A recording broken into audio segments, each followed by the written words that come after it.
안녕하십니까, 이진우입니다. 해마다 이렇듯이 연말이 되면 요즘 서점가에 트렌드 책들이 쏟아집니다.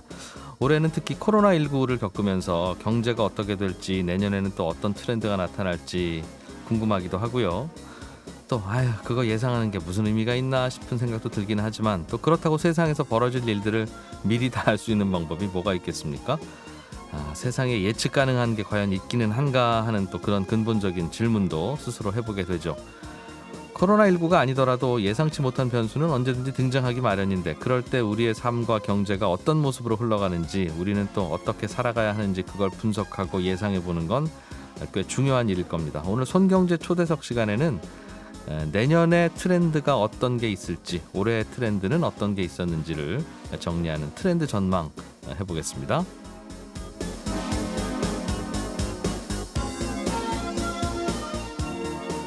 종횡무진 세계를 가다 시간에는 지난주에 이어서 핀란드로 가볼 건데요. 이 나라의 최근의 경제 이슈는 뭔지, 또 제조업이 쇠퇴하고 있다고 하는데 그럼 어떤 산업들이 대체되고 있는지 살펴보겠습니다. 11월 22일 일요일 손에 잡히는 경제, 광고 듣고 바로 돌아오겠습니다. 경제학자와 떠나는 세계 일주 시간, 종횡무진 세계를 가다 오늘은 지난주에 이어서 핀란드로 한 번 더 날아가 보겠습니다. 한국경제산업연구원 박정호 실장, 어서 오십시오. 예, 안녕하세요. 지난번에 핀란드 다녀왔는데 네. 참 독특한 나라. 예. 밤도 길고 네. 그러다 보니 그냥 가족들하고 지내는 게 일상이고, 특별히 뭐 그냥 무뚝뚝하고 예. 인구도 적고 네. 스산하고 예. 사우나 좋아하고. 네. 그런데 노키아라고 하는 큰 기업을 또 가지고 있었던 네. 나라이기도 하고, 예. 이런저런 또 다양한 산업도 있고. 네, 맞습니다. 부럽기도 하고 또 가서 살고 싶지는 않은, 뭐 저는 그런 느낌으로 좀 받았어요. 네. 핀란드는 경제는 어떻습니까? 요즘 뭐가 경제- 이슈예요? 그 나라 경제신문 일면에 요즘 뭐 납니까? 요즘 가장 핀란드인들이 걱정하는 것 중에 하나가 기후 변화입니다. 그래서요, 전 세계적으로 누가 시키지도 않았는데 가장 네. 자발적으로 화석 연료를 가장 단기간에 우리나라에선 화석 연료 제로 이걸 선언한 나라가 핀란드인데요. 이분들은 왜 그래요? 이 화석연료 많아지면 온난화돼서 본인들 날씨 좀 따뜻해질 텐데. 그렇게 생길 수도 있는데 네. 북유럽 국가들 중에서 지금 엄청나게 그 기후 변화 때문에 고생하는 나라들이 너무 많아요. 대표적으로 그 중에 핀란드도 하나 있습니다. 설명을 좀 드리면요. 예. 핀란드는 신재생 에너지 부분으로 확실하게 이전을 하겠다고 국가 스스로 자체적인 어떤 계획을 세웠는데요. 어느 정도로 이쪽에서는 화석 연료를 빨리 없애버리겠다라고 선언했냐면 2029년에 네. 완벽하게 화석 연료를 이제 안 사용하겠다는 거예요. 국가 전반에. 핀란드에서는 휘발유 못 구해요, 그거요? 그거죠, 진짜요. 도로 위에서 다니는 모든 자동차 이제 전기, 뭐 아니면 수소가 될지 뭔지 모르겠지만요. 네. 그리고 집에서 무슨 경유, 등유 떼가지고 뭐 저거 한다? 그런 거 없어. 뭐 전기로 하든 스토브로 하든 뭐 알아서들 해. 이런 걸로 바뀌어버리는 거죠. 네. 그런데 왜 이렇게 그러면 이렇게 기후환경 변화에 민감한 국가가 됐느냐? 그것은 바로 자기들 국토가 바로 옆에 있는 그 북극해. 네. 북극해가 녹아가면서 가장 큰 피해를 보고 있기 때문이에요. 네. 날씨 좀 따뜻해지겠다, 좋다가 아니군요. 그렇죠. 가장 큰 문제가 뭐냐면 모기때입니다. 호수가 많다고 그랬었잖아요. 지난 예, 시간에 예. 한 18만 개, 20만 개 가까운 호수가 있다고 했는데 예. 약간 여름처럼이 되면 그 호수가 다 뭐가 되겠어요? 유충 생기죠. 그래서 지금 그린란드도 그렇고 지금 북유럽 국가에 그 모기가 창궐했었을 때의 그 동네는요. 정말 뭐라고 해야 되나? 이 어떤 면에 그냥 까맣게 뭐가 붙어 있는 느낌. 그렇겠네요. 예. 그리고 그 모기가 그 뭐 정말 그 아주 강성인 모기 있잖아요. 뭐 청바지도 뜯고 들어온다 이렇게 얘기할 정도로. 네. 그래서 그 특정 시즌에는 다들 얼굴에 그 뭐죠? 그 양파 껍데기 양봉 우리 그래. 양 벌치는 분들이 예, 그런 거 같은 걸 하고 그 동네를 지나가지 않으면 안 세상에. 되는 정도로. 그러니까 이게 엄청난 피해인 거죠. 그게 예전에는 추우니까 안 오던 그 안 모기들이 왔죠. 조금 예. 따뜻해지니까 아주 안락해 좋은 그 호숫가로 몰려들었군요. 따뜻하면 습기가 있으니까 모기가 서식하기엔 최고죠. 그러니 이게 진짜 엄청난 피해가 생기기 시작한 거예요. 네. 그래서 야 기후가 따뜻해지면 우리 농사도 짓고 여기서 뭐 해보자라고 저는 그럴 줄 생각 안 하는 거야. 알았어요. 전혀 그게 아닙니다. 그리고 빙하가 가끔 떠내려 와가지고 그게 뭐 마을 앞바다까지 마을 앞에까지 또는 호수까지 넘어오면 그 빙하가 갑자기 풍덩 가라앉으면 약간의 쓰나미가 와서 또 뭐 앞마당부터 해서 지방까지 다 쓸려나가는 거죠. 바로 이런 이유로 인해서요. 지금 핀란드에서 제일 걱정하고 있는 것은 바로 지구환경 변화다. 이렇게 보시면 되겠고요. 안타깝겠다. 근데 이거 핀란드가 뭘 어떻게 화석연료 안 쓴다고 해서 될 일이 아니잖아요. 근데 본인들이 먼저 하자. 우리라도 그만큼 절박함이라는 거죠. 야. 그다음 두 번째는 이제 IT 강국이었는데 IT에 대한 여러 가지 경쟁력도 슬슬 잃어가고 있습니다. 노키아라는 세계적인 기업을 먼저 갖게 된 이유도 이들의 기후 환경과 아니면 토양 환경 때문인데요. 핀란드는 워낙 그 산림이 많고 네. 그다음에 호수가 많다 보니까 도로라든가 아니면 전신줄을 다 다닥다닥 설치하기가 너무 힘들죠. 예. 지형이 불규칙하니까. 그렇죠. 어떤 호수는요. 이 또 벨기에 국민들이 들으시면 섭섭할 텐데 벨기에 영토보다 커요. 벨기에가 그 호수에 빠진다는 거죠. 그렇죠. 우리 옛날에 뭐 어느 대학은 어느 대학 호수에 빠진다 뭐 이런 얘기도 있었던 것처럼 뭐 그런 수준이에요. 그러다 보니 노키아의 원천 기술이라고 할 수 있는 무선 송수신 기술이 발달될 수밖에 없죠. 유선을 까는 것보다 그렇겠네요. 무선을 까는 게 더 효과적이고 비용이 절감되는 거예요. 그러니까 자기들 쓰려고 만들었구나. 맞습니다. 처음부터 무선이 이렇게 대세가 되고 전 세계가 손에 휴대폰을 들고 다닐 거라고 생각한 게 아니라 그렇겠네. 우리 이걸 어떻게든 서로 소통은 해야지 이런 상황에서 개발하기 시작한 거예요. 주말에 별장 갔는데 애들이 어디 놀러 갔는지 모르면 맞아요. 어디냐 나와라 오빠 해야 되니까. 맞습니다. 바로 그런 어떤 자구적인 노력 때문에 노키아가 가지고 있는 여러 원천 기술이 개발돼서 여러 가지 그걸로 먹고 살았는데 네. 이런 세계적인 자신들이 보유하고 있던 회사들 조선업 부분이라든가 이런 IT 부분이 경쟁력을 잃다 보니까 새로운 이제 먹거리를 찾아야 되는 상황이 됐는데요. 네. 이런 새로운 먹거리를 찾기 위한 첫 번째 어떤 방편으로 우리나라에 외국인들이 자꾸 투자를 안 하는 것 같아. 우리나라도 자체적으로도 이제 뭔가 새로운 기업이 생기기 위한 노력도 이제 하는데요. 그것도 좀 이따 말씀드리겠지만 우리 이렇게 우선 IT 인력들, 네. 프로그래머들 이런 사람들을 활용해서 뭔가 여기서 기업 활동을 많이 해주면 우리도 좀 경제가 발달될 텐데 그런 회사들이 왜 안 들어오나 물어봤더니 니네는 도로도 너무 제대로 나와 있지도 않고 좀 도로로 가다가 다시 뭐 카약 같은 것도 하고 또 저쪽으로 넘어가야 되고 뭐 이러니 어떻게 물류가 되겠냐. 아하. 바로 이런 이유로 인해서 최근 SOC 사업을 굉장히 구축을 많이 하고 있어요. 도로 깔고 다리 놓고 하는 것들요. 그렇게 해서 어떻게든 외국 기업들을 좀 유치할 수 있는 기본적인 그 어떤 환경을 만들자. 네. 그래서 핀란드 내부에서 요즘 활성화되고 있는 게 그런 요인들이고요. 그렇군요.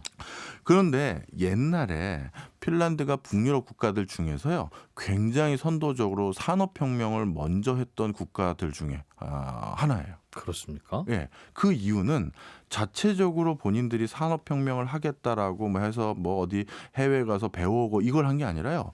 외국인들이 그 당시에는 자발적으로 찾아와서 여기다 공장 짓고 외국인들이 여기에서 기업 활동하고 그랬었어요. 왜 그 추운데 왜?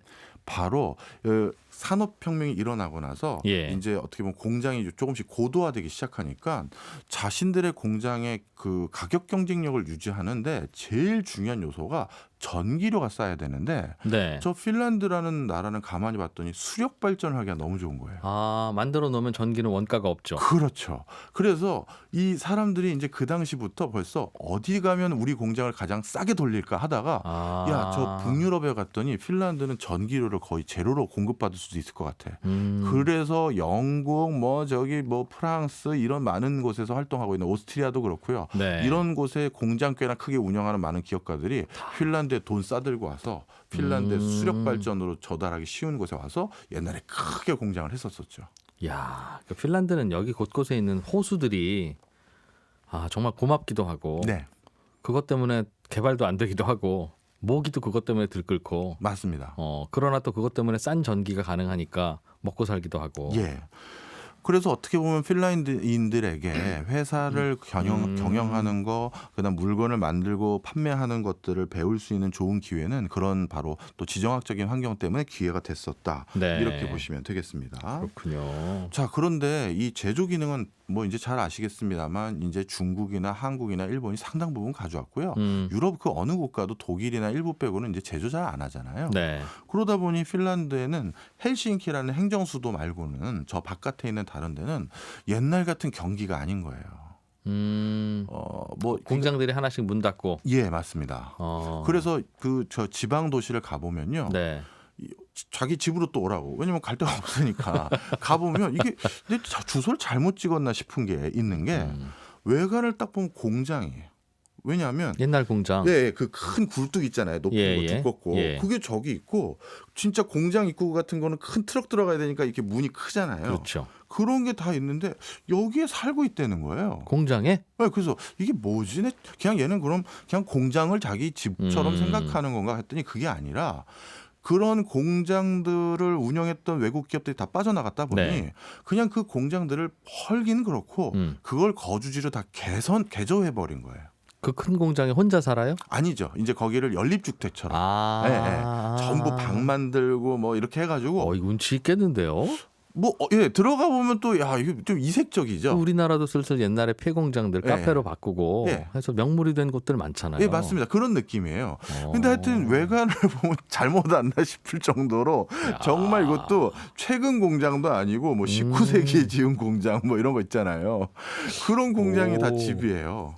의외로 그런 거 좋아하면 그런 데서 빠져나오기 어려운데. 근데 제 생각에 그리 멋지거나 부럽지는 않았어요? 왜냐하면 그래도 주거를 위해서 쾌적하게 하려면 우리가 비 안 맞고 바로 지하 주차장으로 내려가서 차 타고 이런 게 있는데 그건 말 그대로 공장이었으니까 그런 최적화된 동선이 안 나오잖아요. 아하, 그렇겠죠. 그러니까 이렇게 불편한 게 많죠. 바깥에 비 오는데 다 비 맞고 나가서 차까지 갔다가 와야 되고 뭐 이런 것들이 있다든가. 네. 하여튼 그렇게 지방의 제조 여건들이 소멸하다 보니까 이제 우리가 이런 뭐 지역 균형 발전이라고 해야 될까요? 일자리를 새로이 수급받기 위한 새로운 산업들을 많이 육성해야 되는데 이 과정에서 핀란드가 적극적으로 추진하고 있는 산업이 두 가지인데요. 하나는 본인들이 원래 잘했던 IT, 그다음 또 하나는 바이오입니다.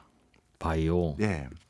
이것도 핀란드인들은 물론 수출도 중요하지만 일단 본인들이 필요한 거에 꼭 방점을 찍어요. 모기 잡으려고 그랬구나.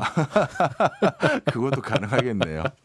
근데 바이오는 핀란드도 그 어느 나라 못지않게 지금 초고령 사회 문제가 심각해요. 저출산 초고령 사회.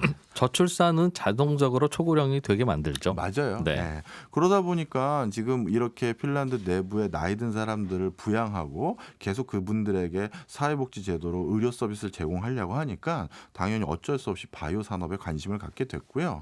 그리고 그걸 해서 또 당연히 본인들 수급도 해결하고 네. 내부에 수출도 하겠다라고 해서 바이오 분야와 IT 분야의 새로운 창업을 정말 적극적으로 밀어주고 있습니다. 이분들은 머리 좋은 분들이네요. 네. 그 바이오 산업에 관심을 갖는다고 다 되는 게 아닌데 이분들은 관심 가지면 그냥 되네. 예, 이게 바로 또 지난 예. 시간에 했던 핀란드 국민의 국민성하고 전 굉장히 결부가 크다고 생각해요. 간단히 좀 설명을 드리면요. 핀란드는 전 세계에서 창업이 가장 활발한 국가 중에 하나입니다. 예. 그래서 이스라엘, 핀란드, 중국도 창업이 활발한 국가고요. 네. 우리나라는 뭐 그냥 어떻게 보면 비자발적 창업, 본인이 어쩔 수 없이 하는 그런 게 좀 생긴 거고요. 예. 자, 그런데 이 창업이 전 세계적으로 활발한 국가들은 크게 이유가 세 가지 정도 있어요. 첫 번째는 우리 옛날에 해방 이후 우리가 굉장히 창업이 활발했었는데 그때는 네. 금방 이해되시죠. 취업할 회사가 없잖아요. 창업을 해야 일자리가 생기죠. 내 일자리 내가 만든 네, 거죠. 네. 그래서 예. 우리 지금 대기업 CEO들이 그냥 내 일자리 내가 만든 거잖아요. 어디 취업도 안 되니까. 네. 그래서 그렇게 아예 그냥 뭐가 없어서 창업이 되는 경우가 있고 이제 이거는 요즘 같을 때는 많이 드물죠. 그럼 두 번째는 뭐냐? 복지가 잘 된 국가들이 창업이 잘 돼요. 그 왜냐하면 실패했었을 때 대안이 국가가 어느 정도 이상을 다 보장해 주잖아요. 그러니까 과감하게 창업할 수 있다. 네. 우리가 창업을 하고 싶어도 들어서 내가 이 회사 때려치고 싶었는데도 못하는 이유가 예. 생계에 대한 대안이 없으니까이거든요. 그러네요. 그러니까 그 울며 겨자 먹기로 계속 저 상사랑 얼굴 마주치면서 있는 거예요. 그런데 만약에 내가 때려쳐도 내가 이 집 하나 걱정 전혀 없고 그다음에 의료비 전혀 걱정 없고 예. 삼시세끼 전혀 걱정 없고 애들 뭐 교육비 전혀 걱정 없다? 어느 날 그냥 뭐 상사하고 그냥 틀어졌다 그러면 집에 들어가면서 여보 나 오늘 그만뒀어. 그래? 오. 그러고 끝나는 거잖아요. 상사가 잘해주겠네요. 그런 회사들은. 그럴 수도 있겠네요. 그럼요. 직장 바꿔놓고 내가 한마디 하면 저 친구는 내일 출근 안 하는데. 진짜 그럴 수도 있겠네요. 자, 그래서 바로 이렇게 복지가 잘 돼 있는 국가들은 이렇게 뭔가 자기가 자기 스스로 뭘 해보려는 기질들이 좀 많이 북돋아줄 수가 있어요. 아하, 오히려. 네. 그래서 복지가 꼭 무슨 돈을 뭐 쏟아붓고 뭐 이렇게 막 이런 것만 있는 게 아니라 혁신을 혼란을 유발하는 효과도 분명히 있습니다. 네. 그다음에 세 번째는 자기 주도형 삶을 살고자 하는 욕구가 강한 민족들이 있어요. 왜 내가 그렇게 트랙을 짜놓은 그 경로를 제가 왜 따라가야 됩니까? 네. 왜 당신이 시킨 일을 내가 해야 되죠? 제가 왜 공무원이라는 시험을 봐가지고 이렇게 여기 가서 이런 학원 다녀서 1, 2년 공부하다가 이 시험 봐가지고 왜 그렇게 짜여진 삶을 살아야 되느냐? 이걸 되게 싫어하는 기질을 가진 사람들이 있는데 네. 대표적으로 핀란드가 그래요. 그거는 기질이에요? 아니면 거기 또 인구는 적은데 수요가 많으니 인건비가 비싸서 굶어 죽지는 않아 이런 것 때문입니까? 기질입니다. 저는 그렇게 보였어요. 왜냐하면 지난번에 말씀드렸던 것처럼 우리가 핀란드는 다른 사람 신경 안 쓰고 가족주의 또는 개인주의라고 말씀드렸잖아요. 네. 그러다 보니까 그럼 나는 내 방식이 있어. 나는 내가 원하는 삶의 방식이 있어. 이런 거죠. 그리고 핀란드도 북유럽 국가니까 어느 정도 복지는 잘 돼 있거든요. 네. 그런 개인 주도적인 삶, 자아 실현적인 삶을 살아볼 수 있는 기초적인 환경도 국가에서 제공을 해주고 있는 거죠. 네. 그러니 실제 그런 걸 해보고요. 그리고 교육제도도 여긴 되게 특이해서 전 세계에서 가장 교육 환경이 좋은 나라가 또 핀란드거든요. 1, 2등이에요. 네. 그럼 여긴 교육이 어떻게 되냐면 네가 되고 싶은 게 그런 모델이고 너는 우리 학교에서 그런 걸 배우고 싶다고? 그러면 네가 그런 커리큘럼을 짜서 네 스스로 배우다가 궁금한 게 있으면 나한테 그때 물어 이거예요. 아, 당신의 학습 계획을 당신이 세우세요? 예, 자기 주도형 학습이죠. 그러니까 어떻게 보면 초, 중, 고에서 네. 다 같은 교과서 피고 자 오늘은 챕터 1에 몇 장부터 어디까지 나갈 거다 이게 아니라 네. 애들이 다 다른 책도 보고 어떨 때는 그리고 저 친구는 벌써 저 끝에 걸 보고 한 친구는 한 챕터가 마음에 들어서 그거에 대해서 깊이 들어가고 교사 한 사람당 학생 수가 적을 거 아니겠습니까? 네, 인구가 네. 낮으니까. 예. 그러니까 어떻게 보면 1대1로 코칭도 가능한 거죠. 잠깐만 기다려. 얘한테 이거 가르쳐주고 너한테 네. 그거 가르쳐줄게. 이렇게 가능한 거예요. 이거 초등학교 선생님 만물 박사여야 되겠네. 그렇죠. 그렇죠. 예. 그러다 보니까 정말 어렸을 때부터 배우는 것도 내가 재밌어서 배우고 재미없으면 안 배워서 그냥 공부 말고 다른 삶을 사는 경우고 네. 예. 그러다 보니까 자기 학습 능력도 굉장히 뛰어나고요. 그러니까 자연스럽게 사회생활을 하다가 문제가 생겼을 때 스스로 그 문제를 해결하는 능력도 되게 좋은 거죠. 창업이 안 발달될 수가 없어요. 그렇겠군요. 네. 이 나라는 자원은 많아요? 석유도 나고 막 그래요? 아닙니다. 석유는 북유럽 국가에서는 사실 노르웨이밖에 안 나요. 핀란드는 석유 없어가지고요. 노르웨이를 되게 부러워합니다. 아, 그 동네인데 왜 또 거기만 줬을까요? 아마 그게 북해에서 주로 석유가 나기 때문에 그 북해 연안에 있는 노르웨이에서 바다에서 나는 거니까. 예. 이웃 나라와의 관계는 어떻습니까, 핀란드? 제일 싫어하는 나라가 이제 소련이죠. 구소련. 네. 구소련과는 옛날에 국경을 접하고 있었기 때문에 세계 대전 때나 아니면 여러 가지 그 역사적으로 소련의 침공을 많이 받았죠. 네. 그래서 핀란드인들은 또 인구도 워낙 작고 그리고 나름대로 저 땅덩어리를 가진 뭔가 요긴하게 또 쓰려면 쓸 수 있겠다는 소련인들의 생각이 있었겠죠. 그래서 예전에 2차 세계 대전 때도 만만하게 보고 제일 먼저 정말 장갑차 군인 데리고 와서 밀어버리려고 했었어요. 네. 그 뭐 제가 정확한 통계는 모르겠습니다만 군사 전문가는 아니지만 그때 예를 들어서 핀란드가 가지고 있는 탱크가 1이라고 하면 그때 러시아 탱크가 300개가 왔다고 보시면 돼요. 네. 그리고 핀란드는 국민이 500만 명이면 이거는 뭐 소련의 뭐 한 개 뭐 사단이라고 해야 될까요? 뭐 그러게요. 그 정도밖에 안 되잖아요. 네네. 엄청난 사람들이 와서 핀란드를 쑥대밭을 만들어서 이제 뭐 위성 국가를 만들려고 왔는데 결국은 어떻게 됐느냐? 핀란드가 이겼습니다. 그리고 그 당시 소련이나 이런 국가들이 북유럽 국가들을 많이 침공했었는데 끝까지 독립을 유지하고 있었던 건 오히려 핀란드예요. 이겼으니까. 예. 왜 그러냐? 본인들이 자기 상황을 너무 잘 알고 본인들이 열악하다는 걸 알기 때문에 철저히 처음부터 대비를 많이 했습니다. 핀란드가. 네. 예. 일단 어떻게 했느냐? 전쟁을 할 때도 저 북쪽 지역은 우리가 이 핀란드 영토를 우리가 이 작은 인구 다 못 지킨다. 포기할 건 포기하자. 북쪽을 포기했어요. 왜? 거긴 소련 애들도 추워서 못 견딜 거야. 갖고 가도 금방 나갈 거다. 네. 예. 특히 그 소련인들이라고 하는 애들이 저 시베리아 그 우리만큼 추운 데서 오는 애들이 아니라 모스크바 정도 살만한 데서 오는 애들이기 때문에 이 정도 추위인지 얘네도 깜짝 놀랄 거야 해서 진짜 포기를 했더니 거긴 소련 애들도 진짜 못 올라갔어요. 못 올라가는 거죠. 올라갔다가 이제 포기하거나 기갑 여단이 막 뭐 망가지거나 작동이 안 된다든가 뭐 냉각수가 얼어서 이런 일이 있으니까 내려온 거죠. 네. 그래서 내려와서 핀란드와 거기서만 이제 싸우게 됐는데 여기만 오랫동안 대비를 해놓은 거예요. 이 소수의 사람들이 네. 미리 뭐 함정 같은 것도 파놓고 뭐 참호도 만들어 놓고 하면서 정말 여기서 끝까지 항정한 그런 전략 전술 때문에 소련이라는 옆에 막대한 국가가 있어도 이긴 거죠. 그렇군요. 그래서 소련에 대한 우려는 지금도 계속하고 있는 상황이다. 그런데 재미있는 건 스웨덴은 국가 규모가 그래도 인구가 핀란드보다도 한 2배 이상 많고 제조업도 하고 볼보나 뭐 이런 것들 그런 것들이 있기 때문에 노키아도 있고 뭐 H&M도 있고 막 이러다 보니까 네. 약간 교역의 구조가요. 그 다른 교역 많이 하는 국가 구조가 비슷해요. 어떻게 돼 있느냐? 우리나라나 일본이나 아니면 뭐 인도네시아나 독일이나 영국도 마찬가지고 대부분 어떻습니까? 중국으로부터 뭔가를 많이 사오고 그리고 수출은 대부분 어디다 한다?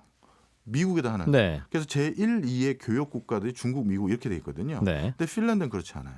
1, 2, 3등이 전부 인접 국가입니다. 무역의 대상지가 예. 예. 스웨덴 제조 없으니까 스웨덴에서 필요한 여러 공산품들은 사오고 네. 그리고 원자재라든가 또 다른 값싼 것들은 또 스웨덴에 팔고. 예, 스웨덴에 팔기도 하고 또 소련이 중국 역할 같은 거 하는 거죠. 값싸게 뭐 해오고 하는. 네. 그래서 소련 그다음에 스웨덴 그다음에 독일 정도. 요렇게가 전체 교역의 한 40% 가깝다. 아. 오히려 그러니까 미중 뭐 거기서 무슨 갈등이 있던 뭐그 why not 뭐 이런 그러니까 이게 굉장히 전 세계에서 핀란드가 가지고 있는 독자성 이렇게 보시면 되겠습니다. 그렇군요. 자, 오늘은 한국산업경제연구원 박정호 실장과 함께 핀란드 다시 한번 다녀왔습니다. 고맙습니다. 감사합니다.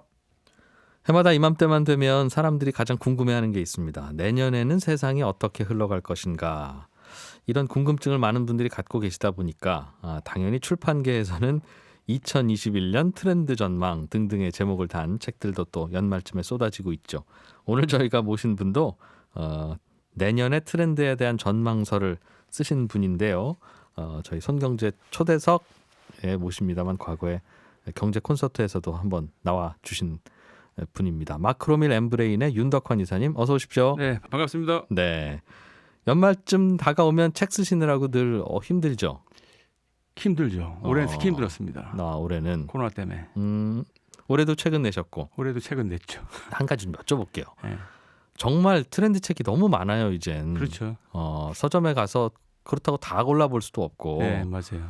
그러면 하나 골라야 되는데 네.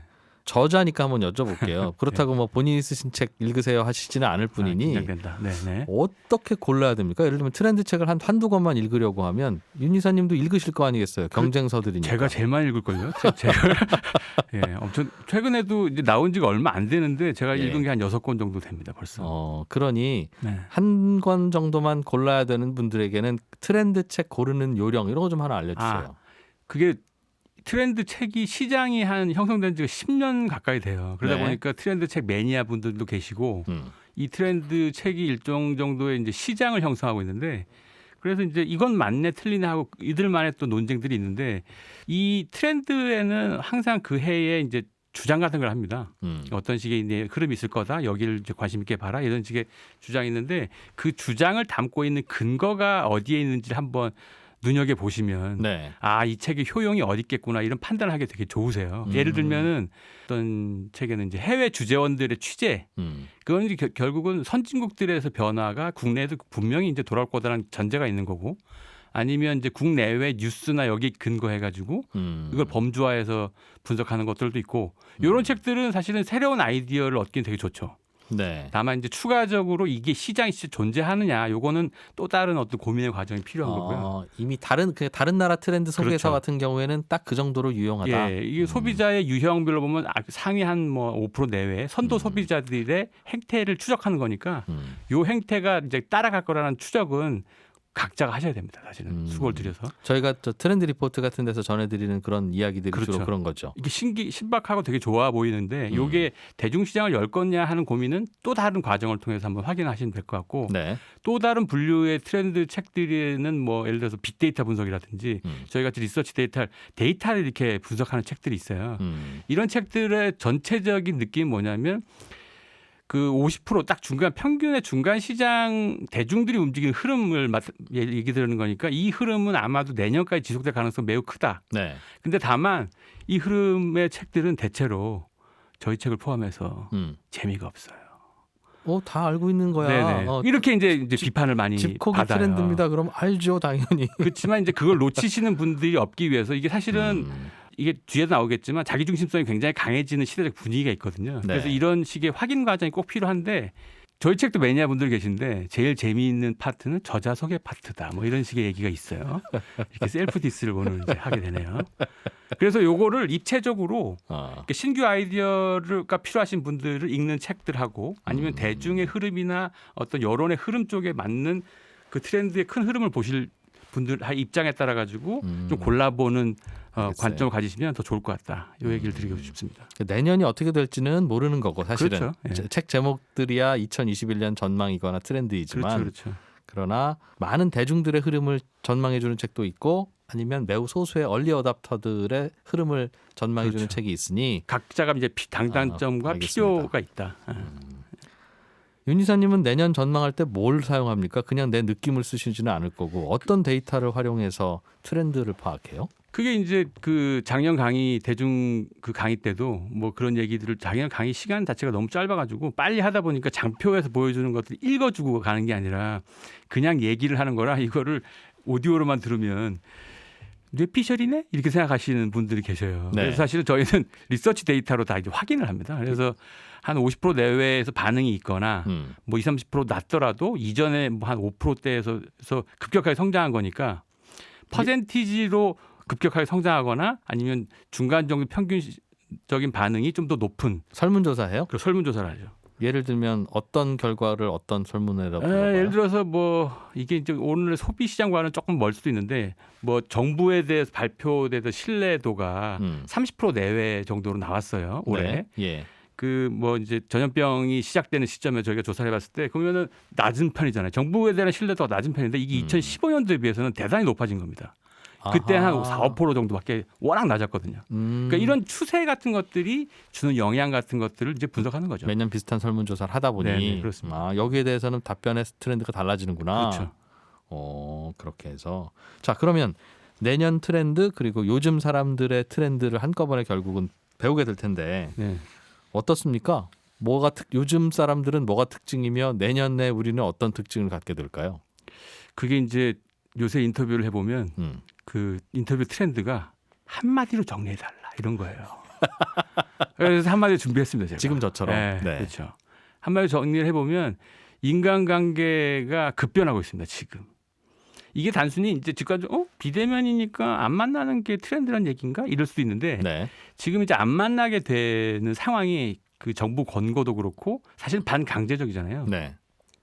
근데 이거를 받아들인 태도에서 급격한 변화가 생긴다는 거예요. 사실은 나머지 현상들 소비든 뭐 정치, 경제, 사회, 문화 쪽에 전부 다 현상들이 이 인간관계에 대한 급변에서 파생된 현상일 가능성이 매우 큽니다. 그렇게 이제 말씀드릴 수가 있겠습니다. 오 재밌는데요. 네. 인간관계는 어떻게 변하고 있으며 파생되는 건 어떤 거예요, 그럼? 인간관계가 줄어들면서 사람들이 어느 순간 태도, 인간관계 멀어져 소통을 좀 잘 안 하는 거에 익숙하게 돼요. 네. 좀 더 직접적으로 이렇게 조사한 근거를 말씀드리면은 그런 겁니다. 예를 들어서 우리가 2월 달에 신천지 이 사태가 발생하면서 갑작스럽게 정부에서 미팅도 하지 마라, 모임도 하지 마라, 네. 집회도 하지 마라, 뭐 교회도 가지 마라 이런 식으로 이제 반강제적으로 했잖아요. 이렇게 되면 사람들의 행동이 어떻게 변하냐면 보통은 이게 사심리학에서 예측하는 대로 하면 이건 이제 심리적 반발 이론이라고 하는데 네. 어떤 식의 자유로운 선택이 있던 거를 강제로 막아버리면 이 자유로운 선택의 대상이 더 가치 있게 느껴져요. 이 로미오 줄리엣 같은 거 생각하면 됩니다. 이 관계를 막아놨더니 집안 반대하면 남녀간에 더 뜨거워지죠. 바람이 불타잖아요. 네. 그 반강제적으로 그 대상을 제한하면 그 대상의 가치가 높아지기 때문에 지금 유럽이나 미국에서 락다운을 강제하니까 사람들이 더 튀어나가는 거예요.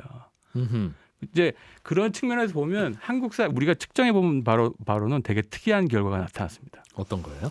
저녁 시간에 사람들을 만나는 경향이 줄어드니까 네. 불편한 사람들이 있죠. 그 비율이 있는데 그거보다 훨씬 더 많은 사람들이 저녁 시간에 자유로 좋다. 그다음에 모임 같은 것들 저녁에 술자리 같은 것들이 줄어서 불편하다는 사람이 한 뭐 20, 30% 10명에 두세 명 정도인데 네. 그 저녁 시간에 생겨서 뭔가 다른 걸 또 할 수 있어서 좋다. 이게 한 그 10명 중 7명 가까이 돼요. 게다가 종교 생활도 종교 생활에 줄여서 불편하다는 사람들보다 네. 종교 생활이 의무적이지 않아 좋다는 사람이 3배가 넘어요. 평소에 다들 좋지만은 않았었군요. 그렇죠. 저녁 바로 그 모임, 얘기죠. 종교 활동. 이게 지금 이 반발 인원에서 전제하는 것들이 뭐냐면 자유로운 선택이었을 때 이 네. 가치가 올라간다는 건데 잘 생각해 보시면 우리 한국 사회에서 사람들의 만남이나 모임이 그다지 자발적이지 않았을 가능성이 매우 크다는 겁니다. 그렇죠. 이렇게 되면 집에서 오래 머물게 되고 지금도 사실은 코로나 백신 얘기가 있지만 2021년까지는 확실하게 집에 있어야 된다는 얘기들이 대세잖아요. 네. 그러면 사람들이 여기에 적응하게 되고 집에서 머무는 시간이 늘어나는 것에 대한 긍정적 피드백이 늘어납니다. 아, 습관이 바뀐다. 여기서 파생되는 게 진짜 엄청 많죠. 뭐가 있을까요? 가장 대표적으로는 뭐 이제 다른 책들에도 집을 중심으로 한 것들이 많이 나와요. 거기서 많이 하니까 단순히 뭐 이렇게 잠을 자거나 쉬거나 하는 것들 넘어가지고 거기서 일도 하고 뭔가 활동을 해야 되는. 홈트도 하고 뭐 여러 가지를 하죠. 네. 근데 집에서 그 뭔가를 많이 하면 사람들이 야 저기 벽지를 한번 바꿔볼까 이러면서 이제 자꾸 신경 쓰이는 게 그렇죠. 눈에 들어오죠. 벽지 예. 바꾸다 보면 가구 바꿔야 되고 가구 다 바꿔야 되면 공간 바꿔야 되니까 이제 거기까지 가면 안 되는데 너무 이제 크기 때문에 인테리어에 대한 관심이 커지는데 이 네. 똑같은 현상이 2015년도에 됐었습니다. 그때는 왜 메르스 그랬죠? 때문에 아. 사람들이 집에 있는 시간이 늘어났다고 그때도 이제 저희가 측정한 바로는 그랬는데 잘 생각해 보시면 집에 인테리어 관련된 방송들이 대박을 쳤어요. 뭐 수방사, 집방사부터 해가지고 그때 그 방송의 이름을 먹방에서 이제 집방으로 갔다 이렇게 네. 이제 했었거든요. 예. 그 똑같은 현상이 올해 5월달부터 있었습니다. L 유통기업 이런 네. 데서 하는 집 관련된 인테리어에서 낮게는 한 20%대, 많게는 100% 이상 작년 비해서 높았고요. 코로나19로 사실은 매출 전망이 안 좋은 회사가 하나 있었어요. 한샘 인테리어라고 여기가 2, 4분기 어닝 서프라이즈 찍었습니다. 주식시장에서도 그렇죠. 화제가 됐다. 네. 그래서 실제로 인테리어에 바꾸려는 그 욕망들이 사람들이 많이 커진 게 직접적인 영향일 수도 있죠. 그다음에 뭐 그 MBC에서 하는 그 구해줘 홈즈 네. 동시간대는 보지 못한 시청률을 찍고 있어요 지금 본방 시청률. 집에 대한 관심. 네. 그게 사실 부동산 프로그램은 아니거든요. 근데 원래 남의 집 구경은 코로나와 무관하게 좋긴 재밌는데. 재밌어요. 그러나 그러니까 자기 집하고 비교해 보는 거죠. 대안을 고민해 보는 거죠. 그리고요 또 그 동네 인근에 이른바 이제 뭐 잘 아시다시피 슬세권이라고 해가지고 네. 멀리 안 가는 소비가 급증했어요. 그거는 네. 저희가 이제 뭐 다 아시는 걸 저렇게 왜 얘기해 이런 거보다 저희가 데이터를 말씀드리면 예를 들어서 빅데이터를 가지고 올해는 좀 더 추가를 했는데 거기 보면 3월 이전에는 그러니까 집에 2km 인근에 이상의 소비가 훨씬 더 많았는데 카드 네. 결제 예. 금액이 6, 7, 8 그때 이제 재난지원금 효과이기도 하고 2km 이내 소비가 평균적으로 한 5, 60% 이상 멀리 안 나가니까. 급증했습니다. 그러니까 이제 거기서 파생되는 게 또 뭐가 있냐면 이렇게 돼서 성장하는 앱이 하나 있어요. 당근마켓이라고. 네. 이게 이제 사실 동네 중심에 그렇죠. 예. 작년에 그게 한 300만 정도 다운로드 같은 시기에 이랬는데 지금 1000만 원이 넘거든요. 네. 월 평균 이용이 1000만이고요. 일일 평균이 그러네요. 이제 150만이 내외예요. 집에 하루 종일 있다 보니까 저거는 버리고 싶고 이런 건 사고 싶고 이제 하는 게 있으니까 그렇죠. 거래가 발생하겠군요. 그렇죠. 그러니까 그게 근데 이제 이전에 그게 중고거래랑 조금 다른 건 뭐냐면 이전에 중고거래 문제는 그런 거죠. 상암동 MBC 뭐 앞에서 봐 이렇게 해가지고 이제 다 입금을 하고 노트북을 네. 사기로 했는데 당사자는 알고 봤더니 강원도 횡성에 있고 막 이런 경우죠. 네. 그게 이제 확인이 안 돼서 에스크로라는 제도가 생겨가지고 돈을 맡아놨다가 확인되면 주고 이렇게 했었는데 당근마켓은 뭐 다 아시겠지만 판매자나 사는 사람들 다 GPS 인증을 해야 됩니다. 처음부터. 어디 있는지. 이거는 별도의 저기가 없어 필요 없어요. 대부분 만나서 할 수 있고. 그렇죠. 네. 그런 트렌드도 생겼다. 네. 구독 경제가 활발해진다는 이야기도 있던데 이게 무슨 상관이에요? 구독 경제 다 아시잖아요. 우유도 옛날에 사실은 구독해 먹었고 신문도 구독해 받고 네. 인터넷 구독해 받고 뭐 요새는 안마의자도 구독을 하는데 네. 구독 경제는 용어는 물어보면 알고 있다는 사람이 한 10% 내외예요. 근데 이미 생활로 보면 이미 구독하고 있다는 사람들은 90% 이상. 뭔가 새로운 것처럼 포장이 돼 있는데 네. 사실은 새로운 것이 있긴 있는데 그게 주로 이제 디지털로 큐레이션하는 서비스가 중심이 돼 있는 게 구독경제의 핵심이죠. 요즘은 네.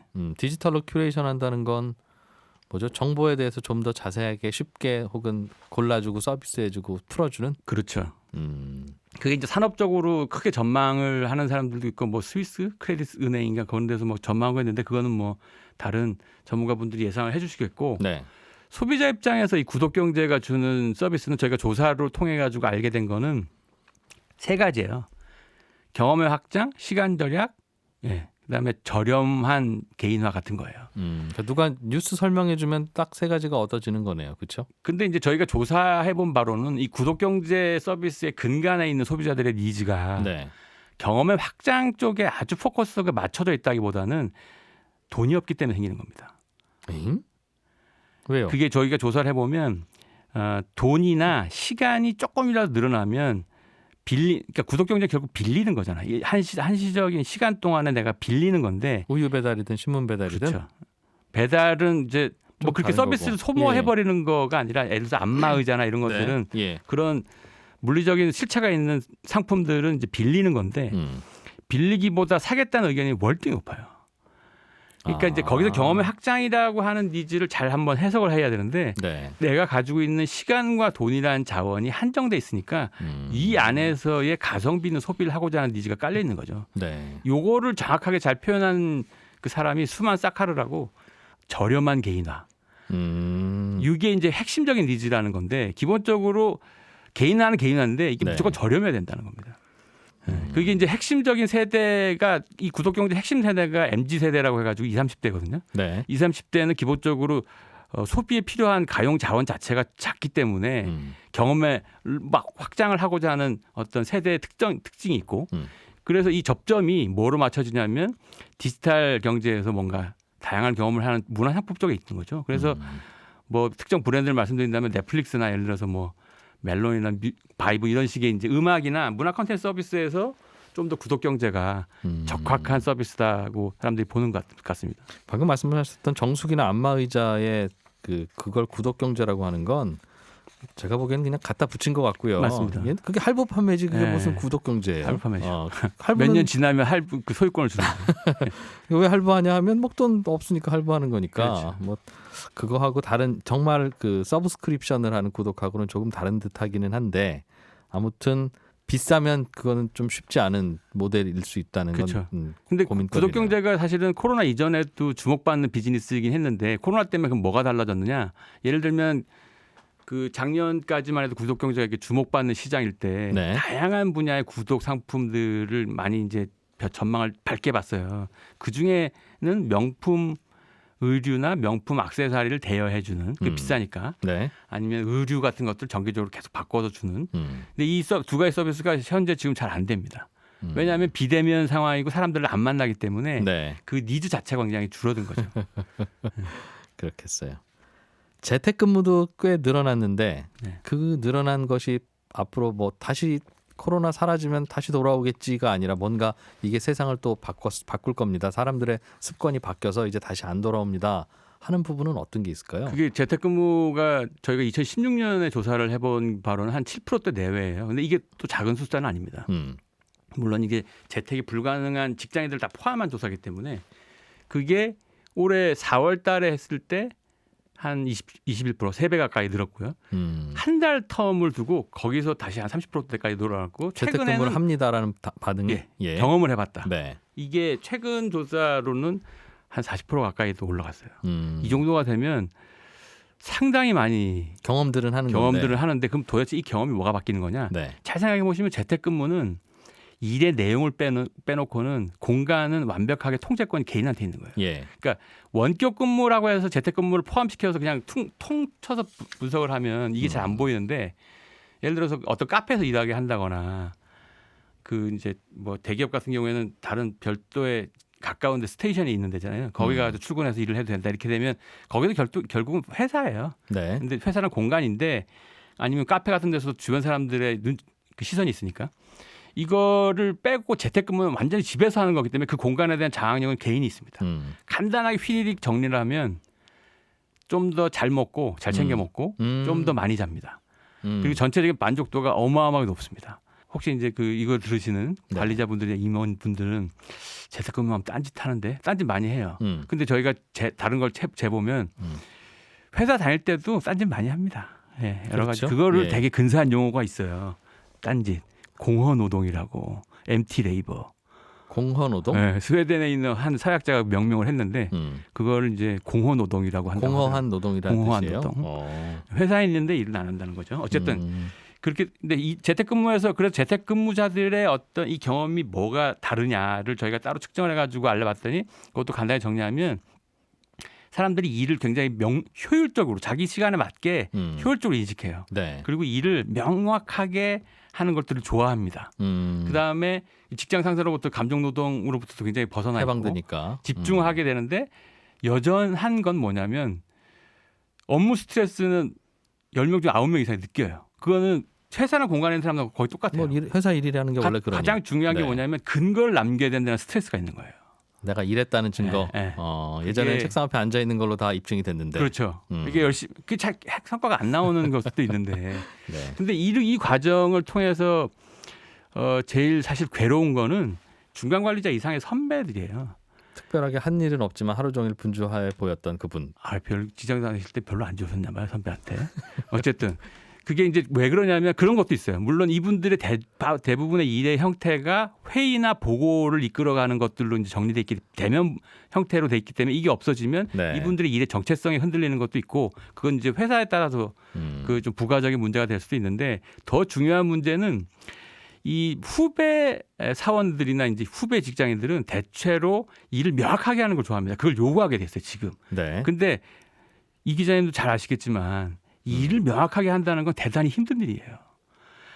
사회적 상황에서 일이라는 건 대단한 불확실성을 끼고 있어요. 그거를 전부 다 중간 관리자 이상의 선배들이 끌어안아야 돼요. 명확하게 당신은 나한테 일을 안 줬으니까 네. 내가 이렇게 시간을 보내는 건 당신 탓이야 이렇게 되는 거죠. 그래서 중간 관리자분들이 대단히 힘들게 돼서 지금은 재택근무가 이렇게 활성화되면 그러니까 일을 명확하게 나눠주고 커뮤니케이션 해줘야 되는데 네. 그래서 확실히 알겠어요. 중간 관리자 이상이 대단히 회사에 좀 와 힘든 있으면 상황이다. 당장 떨어진 일은 없고 뭐 저쪽에서 검토 중이면 나는 시간을 보내야 되더라도 그렇죠.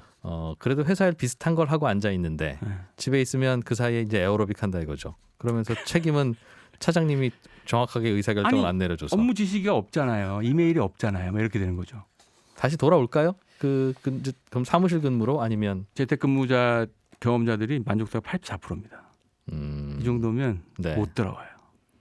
네. 재택근무가 그다음에 남아 있을 것이다. 코로나에서 어떤 식의 이제 건물에 한 명이라도 생겨도 지금 건물을 폐쇄해야 되는 상황이잖아요. 아직까지는. 예. 그러면 일은 해야 되고 그 불확실성 어떻게 감당하겠습니까? 항상 재택근무의 준비는 되어 있어야 되고 자주 빈발할 것이다. 네. 그렇군요. 어느 정도 우리가 겪고 있는 일이긴 한데 정말 그렇구나라는 느낌이 들기도 하고 그런 상황이 되는구나라는 또 새로운 느낌도 갖게 되네요. 자, 오늘은 팬데믹이 가져온 변화와 2021년 트렌드 전망이라는 주제로 마크로미 램브레인의 윤덕환 이사와 함께 얘기 나눠봤습니다. 고맙습니다. 네, 고맙습니다. 네, 손에 잡히는 경제 어떻게 재밌게 잘 들으셨습니까? 저희는 또 일요일 잘 함께 보내고요. 월요일 날 아침에 8시 30분에 또 만나겠습니다. 내일 아침에 뵐게요. 고맙습니다.